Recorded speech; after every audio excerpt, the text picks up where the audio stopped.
Let's bring up Sergeant Jeremy Bagley now. Jeremy served in the U.S. Army, currently Executive Director of the American Red Cross, Greater Rochester Chapter. Jeremy?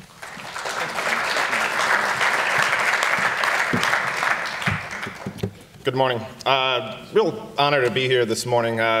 Before I start talking about myself, which is one of my favorite topics, I'd like to thank Senator Funke and his team for having us out here today.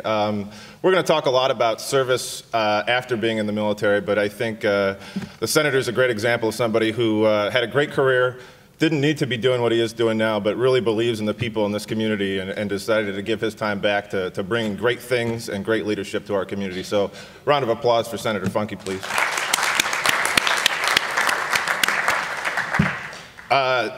I get to do a lot of really cool things in my job. We report to disasters and help people out with those things. But one of the great things that I get to do in my life is to be able to be on stage with the people that I'm on with right now. And I know one of the themes of what we're going to talk about today is dismissing stereotypes of people who were in the military. I'm here to live up to all of them.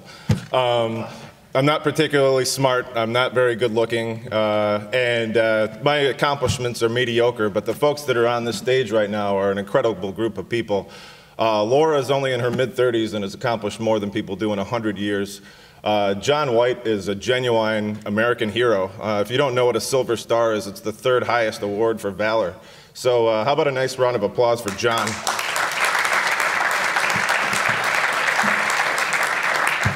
Peter Glennon's the kind of guy who is just good at everything that he does. He's incredibly successful professionally. He's had an outstanding military career. And the same thing could be said for Jeff Bartowski. Those guys, in addition to being incredibly intelligent and smart people, they also continue to give back countless hours of their time in volunteer capacity.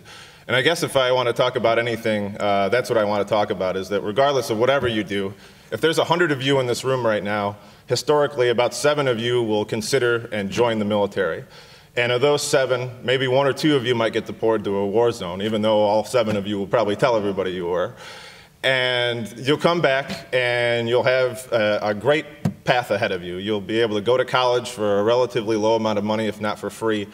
But I would tell all of you, regardless of what your path is to keep community in mind. We're nothing if we don't have each other, and if you can watch the news, and if you do watch the news, I mean, it's right there on your phone that you're probably looking at right now instead of listening to me.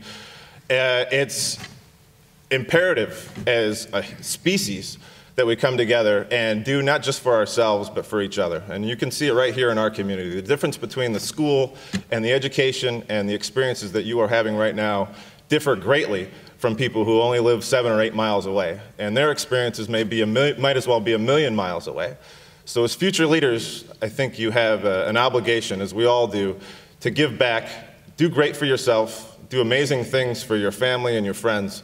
But somebody really smart one time said that if you have an opportunity and you make it to the top, you have an obligation to send the elevator back down. So I will save my military stuff for the questions and answers, but I thank you for your time and I appreciate you being here.